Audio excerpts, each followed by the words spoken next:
Le vent glacé, coupant comme des éclats de verre, pénétrait jusqu'aux os. Courbée sur un banc verglacé près de l'entrée du gigantesque dôme alimentaire, Lyra tentait d'abriter Finn des rafales impitoyables. Le garçon de 7 ans tremblait, serrant ses genoux, ses lèvres mordues, virant au bleu. Dans leurs yeux, un mélange de désespoir et de honte insoutenable s'était figé. Chaque regard des passants, glissant hâtivement avec leurs lourds sacs, semblait un nouveau coup de poignard, un rappel de leur misère. Kaël, chirurgien aux mains, capable de miracles mais âme solitaire, s'arrêta. Son crossover noir impeccable, étincelant sous le pâle soleil d'avril, semblait un vaisseau extraterrestre dans ce royaume de désolation. Il avait 35 ans et sa vie était réglée, confortable, presque stérile, mais à travers sa carapace de professionnalisme bien rodée, quelque chose d'autre perça, une vive, une inattendue piqûre de compassion.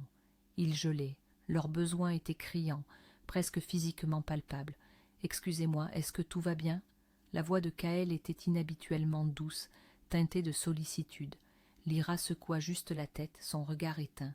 Fierté ou épuisement. Une pensée soudaine traversa l'esprit de Kaël. Il avait toujours eu besoin d'une femme de ménage. Pourquoi ne pas aider et par la même occasion résoudre son propre problème?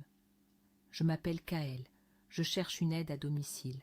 Avec logement, bien sûr. C'est une proposition sérieuse. Il voyait presque son incrédulité percer à travers son masque de glace. J'ai vraiment besoin d'aide, et l'argent ne sera pas un problème. Après quelques secondes d'hésitation insoutenable, pendant que des démons intérieurs hurlaient au piège et au danger, Lyra, telle une bête traquée, s'accrocha à cette planche de salut. Je m'appelle Lyra, et ça, c'est Finn. Dans ces mots, une lueur d'espoir brisé résonnait. Tandis qu'ils se dirigeaient vers la voiture, Kaël, dont les yeux étaient entraînés à remarquer les moindres détails, capta la légère claudication de Finn. « Il est tombé maladroitement de vélo, » murmura Lyra, croisant son regard. « Pas d'argent pour une opération. » Le père? Cette question flottait dans l'air, non posée, mais ressentie. Lyra y répondit d'elle-même, sa voix plus sourde. « Pas de père, nous venons du village, là-bas, il n'y a rien. » Kaël hocha la tête, compréhensif, le vieux chant de l'épuisement, vieux comme le monde. Son propre passé était tissé d'une autre matière, mais semblable dans son essence, la solitude. Ses parents, des lumières de la médecine, étaient constamment absorbés par leur carrière. Il grandit, entouré seulement de l'écho de leur absence, sous la surveillance d'une grand-mère indifférente. Elle lui apprit à survivre, à être autonome, mais ne lui offrit aucun réconfort. C'est ainsi que se forgea son caractère, indépendant, réussi, mais intérieurement détaché des liens profonds. Ses liaisons étaient éphémères, sans engagement, des rituels précis, rien de plus. 7 ans plus tôt, par un octobre glacial, une soif d'aventure avait poussé Kaël vers le lac près du village. Sa barque avait pris l'eau, et lui, trempé jusqu'aux os, avait péniblement atteint la rive. Son seul désir, se réchauffer. Il frappa à la première porte venue. Une jeune femme fragile d'une vingtaine d'années ouvrit, avec des yeux couleur d'écume. Séraphine. Elle le laissa entrer sans hésiter, lui offrit un thé brûlant. Sa maison était pleine d'un silence angoissant. Son beau-père, un monstre ivrogne, sa sœur était partie. Elle était une flamme solitaire et vacillante dans cette obscurité. Cette nuit-là, leurs corps trouvèrent réconfort l'un dans l'autre, un oubli éphémère. À l'aube, le beau-père apparut, et Kaël, tel un fantôme, disparut, ne laissant que des promesses qui ne furent jamais tenues. Il se persuada que les sentiments s'étaient évanouis, que la distance avait tué la romance. Mais c'était un mensonge sur lequel il avait bâti sa vie libre. Désormais, à la maison, Lyra accomplissait ses tâches sans faille, et Finn profitait de jouets jamais vus et de la chaleur. Kaël continuait son rythme habituel, travail, rendez-vous, sport. Leurs relations avec Lyra prirent une étrange, une confortable harmonie. Ils parlaient beaucoup, mais Lyra restait un livre fermé, surtout quand il s'agissait de Finn et de son père. Il est juste tombé de vélo, la seule chose qu'elle répétait. Un jour, après une opération éreintante, le téléphone sonna. C'était Théo, un ancien camarade de classe. « Kaël, mon pote, Dans 2 semaines, la réunion des anciens élèves. Tout le monde vient avec sa femme, son mari. Et toi, tu es équipé ?» Et Kaël, sans savoir pourquoi, laissa échapper. « Bien sûr, j'ai une femme merveilleuse. » Mince, pourquoi avait-il dit ça? Il voulait se pavaner, mais il n'avait ni femme, ni même une conquête présentable pour ce rôle. Passant en revue ses nombreuses maîtresses, il les écarta. N'importe laquelle d'entre elles se serait accrochée à cette chance. Et là, il se souvint de Lyra, parfait, modeste, intacte, mais avec un potentiel incroyable, une paire de robes élégantes, les mains des meilleurs stylistes, et elle deviendrait un diamant. Elle ne demanderait pas de suite, ne poserait pas de questions superflues. « Lyra, il faut que je vous parle, » prononça-t-il en entrant. Lyra sursauta. La peur d'être renvoyée se lisait sur son visage. « Tout va bien, Kaël ?» Dans le bureau, tremblante de tension, elle s'assit sur le bord du fauteuil. « J'ai pour vous une proposition inhabituelle. Dans 2 semaines, c'est la réunion des anciens élèves. J'ai besoin d'une compagne pour faire semblant d'être ma femme. » Choc. Voilà ce que Lyra ressentit. Cet homme autonome, couronné de succès, avait honte de son statut de célibataire.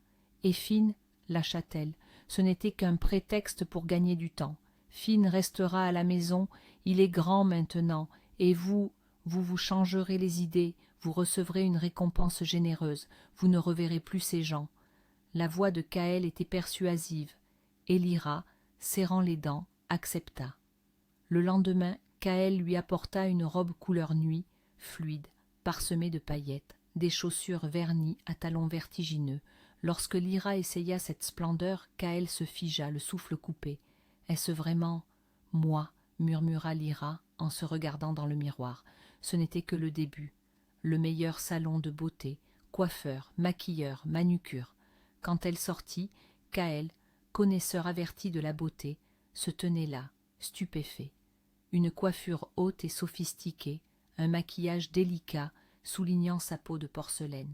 Elle était éblouissante, complètement étrangère à la jeune femme qu'il avait rencontrée quelques semaines plus tôt. À la soirée des anciens élèves, les regards se braquèrent sur elle. Des murmures d'admiration, l'envie des femmes. Lyra eut d'abord envie de disparaître sous terre, mais ressentit ensuite un doux plaisir. Elle, simple femme de ménage, faisait sensation. Elle dansa avec Kaël, et il semblait le couple parfait. Cette soirée fut un conte de fées pour elle. Pendant la visite guidée de l'école, alors qu'il passait devant une plaque commémorative, Lyra se figea. Sur une photo en noir et blanc, encadrée de deuil, Séraphine souriait. Sa sœur aînée. Une crampe saisit Lyra. Elle se mit à sangloter, incapable d'arrêter le flot de larmes. « Lyra, qu'est-ce qui ne va pas ?» demanda Kaël, inquiet, la conduisant à l'écart. Séraphine, c'est ma sœur, parvint à dire Lyra, et les mots jaillirent comme une digue rompue. Elle n'a pas étudié ici longtemps. Maman est morte. Nous avons déménagé chez notre beau-père. Il buvait. Séraphine est tombée enceinte. Le type l'a laissée tomber. Elle est morte en couche, il y a 6 ans. Finn, c'est son fils. Nous sommes enfuis du beau-père. Il était devenu fou. Kaël regardait la photo de Séraphine sur la plaque commémorative. Ses mêmes yeux turquoises. Toujours la même image, son monde s'effondra. C'était cette même jeune femme. Il eut du mal à rester debout. Finn, son fils, il conduisait avec difficulté. Il fallait qu'il lui dise « Lyra, il faut que je te raconte quelque chose », prononça Kaël, la voix nouée. « Peut-être que tu me haïras. » Il rassembla toute sa volonté pour extraire chaque mot, pour raconter toute la sale vérité sur cette nuit-là, sur sa fuite, sur son ignorance. Lyra écoutait en silence, son visage était pâle, des larmes coulaient sur ses joues. Il parlait sans s'arrêter, cherchant la moindre excuse qui n'existait pas. Comment n'avait-il pas compris qu'elles avaient étudié dans la même école? Mais Séraphine n'avait étudié là que quelques années, et il ne connaissait pas son âge à l'époque. « Lyra, nous sommes arrivés, » dit-il enfin. Elle sortit de la voiture comme dans un rêve. Dans la maison, Finn dormait déjà. Ils se séparèrent pour aller dans leur chambre, mais le sommeil ne venait pas. Lyra descendit à la cuisine. Kaël était assis, regardant une bouteille de cognac. « Tu veux boire un verre ?» demanda-t-il. Elle, habituellement indifférente aux alcools forts, hocha la tête. « trop d'émotion. « Tu n'as rien dit, murmura Kaël. « Tu me juges » Lyra soupira. « Qui suis-je pour juger ? Je vois. Je ne sais pas moi-même ce que je ressens. Mais je ne peux pas te juger. Vous étiez jeune, le cœur ne commande pas. Et même si vous étiez resté avec elle, cela n'aurait pas garanti sa vie. Mes parents sont médecins. Nous aurions pu lui trouver de l'aide, objecta Kaël désespéré. Mais je ne savais pas qu'elle était enceinte. Vous voyez bien, Lyra esquissa un faible sourire. Elle ne vous a rien dit, je ne la blâme pas. Mais vous non plus, c'est simplement arrivé. Merci, murmura Kaël, ses yeux humides. C'est très important pour moi. Ils parlèrent encore pendant 1 heure, et Kaël ne pouvait croire qu'on lui ait pardonné si vite. Il s'assit à côté d'elle, l'enlaça. « Lyra, murmura-t-il, et leurs lèvres se rencontrèrent. Ensuite tout fut flou, comme si une force les avait emportés et transportés dans la chambre, cette même force qui les avait réunis près du supermarché. Le matin, Lyra se réveilla en plein désarroi. « Mon Dieu, qu'ai-je fait ? Il va sûrement penser que je suis facile. » La peur la poussait. Elle commença à faire ses affaires. Kaël, réveillé, se sentant comme régénéré, la vit. « Lyra, qu'est-ce que tu fais ?» Il était perplexe. « Nous n'aurions pas dû... »« Oh, Lyra !» s'exclama Kaël, passant ses doigts dans ses cheveux. « Dû, pas dû, ce n'est plus important. C'est arrivé, et je ne pense pas que tu sois légère. Chez vous, les hommes, tout est si simple, rétorqua-t-elle. Veni, vidi, vici. Kaël comprit la futilité de la dispute. Bien, soit, mais qu'en est-il de Finn ? Le garçon a besoin d'une opération, je dois l'aider, maintenant, même doublement. Il la regarda. Alors, Lyra, laisse tomber ces bêtises, nous allons juste oublier ça et continuer notre collaboration. Ça te convient ? Lyra hocha la tête. Voilà qui est réglé. Il sortit de la chambre. Lyra s'effondra sur le lit. Ce scénario ne lui plaisait pas. Oublier ses caresses, ses lèvres, mais elle devait penser à Finn. L'opération de Finn coûtait une fortune. « Peu importe !» lança Kaël au médecin-chef en agitant la main. « Je ne regretterai rien. » Il avait déjà fait un test ADN. Finn était son fils. Quelques jours plus tard, Kaël, radieux, annonça à Lyra « J'ai une nouvelle incroyable. Finn va être opéré. Merci infiniment, Kaël !» s'exclama-t-elle, les yeux remplis de larmes. « Kaël !» marmonna-t-il dans sa barbe en montant à son bureau. « Passer la nuit avec elle, et elle m'appelle toujours Kaël. » Le travail n'avançait pas. Devant ses yeux, il y avait son corps délicat, ses lèvres cerises. Il avait besoin de conseils. Kaël alla voir son ami et ancien camarade d'université, Rémi. Rémi, contrairement à lui, était marié et heureux avec Élise. Kaël avait autrefois trouvé Élise quelconque, mais avec le temps, elle s'était épanouie, devenant une vraie beauté. Et Kaël admirait la façon dont Rémi avait vu son âme, pas seulement son apparence. « J'ai toujours su qu'il y avait un passif derrière toi, » sourit Rémi. « Tu es mon prophète, » sourit Kaël sans joie. « Rémi a raison, » dit Élise. « Il y a toujours eu quelque chose de mystérieux en toi. Mais maintenant, Kaël, fais ceci. Quand tu rentreras, achète le plus beau bouquet et déclare ton amour à Lyra. Advienne que pourra. Nous, les femmes, aimons les hommes décidés. » C'est ce qu'il fit. Quand Kaël rentra, Lyra ressentit une pointe de jalousie, se demandant avec qui il avait passé la soirée. Quelle ne fut pas sa surprise quand il lui tendit un panier somptueux de fleurs exotiques. « Pourquoi » lâcha-t-elle. « Comme ça, » sourit Kaël. « Lyra, je t'aime, et je veux être avec toi. Si tu n'es pas prête à répondre à mes sentiments, j'attendrai, autant qu'il faudra. » Le silence s'installa. Kaël attendait. Enfin Lyra sourit. Et pourquoi perdre du temps à attendre ? Le lendemain, il préparait Finn pour la clinique. « On va te faire des examens, puis on va arranger ta jambe, » expliqua Lyra. « Ça ne fait pas mal ?» demanda le petit effrayé. « Non, on va te faire une piqûre et tu ne sentiras rien. Et puis tu te réveilleras et ta jambe sera comme neuve, » rassura Kaël. « Super, et vous viendrez me voir ?»« Bien sûr, mon chéri, » répondit Lyra. « On viendra souvent te rendre visite. » Lyra sortit de la clinique, l'âme en joie. La ville, qui lui avait semblé étrangère au début, lui apparut désormais accueillante et festive. Elle avait envie de changement. Voyant un salon de coiffure, elle entra, obéissant à une impulsion. « Vous êtes amoureuse, n'est-ce pas ?» demanda la coiffeuse avec malice, tandis que Lyra, avec sa nouvelle coupe au carré et un maquillage léger, contemplait son reflet transformé. Follement, avoua Lyra en souriant. Elle n'était plus cette mère célibataire exténuée, mais une femme pleine d'assurance. « Mademoiselle, vous ne vous êtes pas trompée d'adresse par hasard ?» demanda Kaël enjoué, lorsque Lyra entra vêtue d'un nouveau peignoir de soie. Il l'admirait ouvertement. « Tu as changé de coiffure ? Génial, ça tombe bien. Aujourd'hui, nous allons voir des gens très bien. Tu veux me présenter à tes amis ?» Lyra fut agréablement surprise. « Tu es la femme que j'aime, et je veux que tout le monde le sache. Et quand tout sera réglé pour Finn, je te présenterai aussi à mes parents. Ils sont formidables. » Leur relation évoluait rapidement, parfois effrayant Lyra. Elle avait peur de trahir la mémoire de sa sœur. Mais n'était-ce pas Kaël qui donnait à Finn un vrai père, et à elle ce bonheur inouï? Lyra, toutes tes pensées se lisent sur ton visage. Rit Kaël.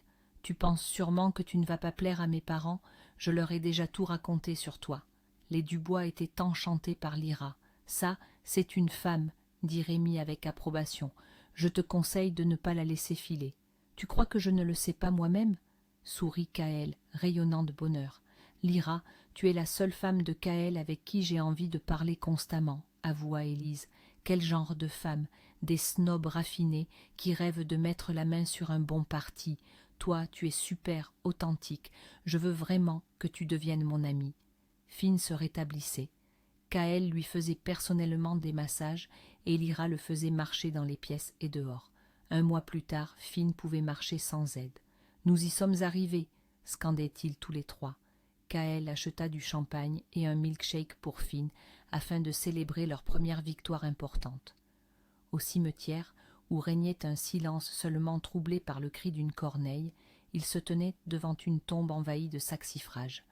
D'une petite photo ovale, Séraphine les regardait, charmante. « Bonjour Séraphine, » dit Lyra doucement. « Tu vois, ma petite sœur, comme la vie a tourné. J'espère que tu ne m'en veux pas. » Kaël pensa. « Séraphine, pourquoi ne m'as-tu rien dit? Tu étais fière. » Finn, petit mais si intelligent, demanda. « C'est ma tante ?» Lyra, à travers ses larmes, secoua la tête. « Non, mon fils, c'est ta vraie maman. Elle t'a mis au monde, puis elle n'a plus été là. Et je t'ai pris avec moi. »« J'étais petit, je n'aurais pas pu vivre seul, » confirma Finn. Il ne posa pas de questions sur son père. Lyra savait que ce n'était pas encore le moment. Une semaine plus tard, Kaël emmena Lyra et Finn chez ses parents, Olga et Pierre. Ils n'attendaient pas seulement une belle fille avec un enfant, mais leur petit-fils et la femme qui l'avait élevé. La table pliait sous les mets délicats. « Maman s'est surpassée !» s'exclama Kaël en tendant le bouquet à Olga. « Ah, mon fils, tu as toujours su plaire aux dames. Maintenant, maman, je ne plais plus qu'à deux, toi et Lyra. Ah non, et Élise aussi, mais c'est différent. » Lyra se sentait à l'aise, ses peurs s'étaient dissipées. « Une minute d'attention, s'il vous plaît, » dit Kaël en se levant de table. Il s'approcha de Lyra, s'agenouilla. « Lyra, veux-tu m'épouser? Je promets de t'aimer toute ma vie et de devenir le meilleur homme du monde. »« Oui, » murmura-t-elle. « Bien sûr, oui. » Un mois plus tard, ils étaient à la mairie. « Je vous déclare mari et femme, » prononça solennellement l'officier d'état civil. Les jeunes mariés échangèrent leurs alliances et leurs premiers baisers de couple marié. « Soyez heureux, mes chéris, » dit Olga avec émotion. « Quelle beauté tu as dégoté !» s'exclama Pierre avec approbation. « Comme vous êtes beau !» dit Élise admirative. Rémi serra son ami dans ses bras et embrassa la main de Lyra. « Félicitations !» Dans la limousine qui les conduisait au restaurant, Finn déclara « Quand je serai grand, j'épouserai Solène. Je n'ai pas encore fait ma demande officielle, » ajouta-t-il, important. Un argument en béton, résuma Kaël. Lune de miel à Paris, un rêve devenu réalité. Finn resta avec sa grand-mère et son grand-père. Quelques jours avant le mariage, Kaël et Lyra décidèrent de dire la vérité à Finn. « L'oncle Kaël sera mon papa maintenant » demanda Finn, tandis que Lyra lui faisait les ongles et que Kaël feuilletait un catalogue de pêche. Kaël le posa. « Finn, approche s'il te plaît. » Il faut que je te parle, d'homme à homme. » « J'écoute, » répondit le garçon d'un air sérieux. « Je ne vais pas être ton papa, » dit Kaël avec un soupir. « Je suis déjà ton vrai papa. » Il lui raconta l'histoire du mieux qu'il put. « Donc, toi et ma maman, vous avez eu une histoire, et puis tu l'as laissée tomber, comme au cinéma ?» demanda Finn, sévère. « On peut dire ça, » hocha la tête Kaël. « Nous nous sommes séparés, et je n'ai rien su de toi. » Il grimaça intérieurement d'auto-justification, mais le petit l'enlaçait déjà. « Tout va bien, papa. » Finn savait qu'il restait avec sa grand-mère et son grand-père adoré, qu'il avait aimé dès le premier jour. Les jeunes mariés s'envolèrent pour Paris, le cœur léger. « Honte à moi, » murmura Lyra à son mari en souriant, « mais je n'ai jamais pris l'avion. »« Avec moi, tu vas certainement rattraper ce fâcheux retard, » sourit Kaël. Ils ont fait toutes les soldes, acheté tellement de vêtements qu'ils auraient pu habiller toute la ville, mais ils prévoyaient d'habiller leurs proches. « Tu as l'air pâle, » remarqua Élise lorsqu'elles se rencontrèrent. « Oui, je ne me sens pas très bien aujourd'hui, » répondit Lyra. « J'ai des nausées. »« Quelque chose me dit que le décalage horaire n'y est pour rien, » sourit Élise malicieuse. Lyra passa à la pharmacie. Le test de grossesse était positif. Kaël était heureux comme un fou. Le 1er septembre, ils accompagnèrent Finn en CP. L'échographie montra qu'ils auraient une fille. Finn proposa d'appeler sa petite sœur Clara, et les futurs parents accueillirent l'idée avec enthousiasme. Les grands-parents, ayant déjà un petit-fils, étaient désormais doublement heureux. « À la maison, ton père et moi n'espérions plus avoir de petits-enfants, » s'exclama Olga. Les Martin, inspirés par l'exemple de leurs amis, envisageaient eux aussi d'agrandir la famille. « Tu m'as doublé, Kaël, » rit Rémi. « Moi, je me croyais plus expérimenté en tant que papa, et il se trouve qu'il a un fiston plus âgé que notre Solène, et maintenant ils en attendent un deuxième. » On vit en silence. Finn est en CP, il apprend avec plaisir. Il adore l'éducation physique. Kaël et Lyra se préparent à devenir parents pour la 2e fois, comptant les jours avant l'heureux événement, leur cœur débordant d'amour et d'anticipation d'un avenir heureux.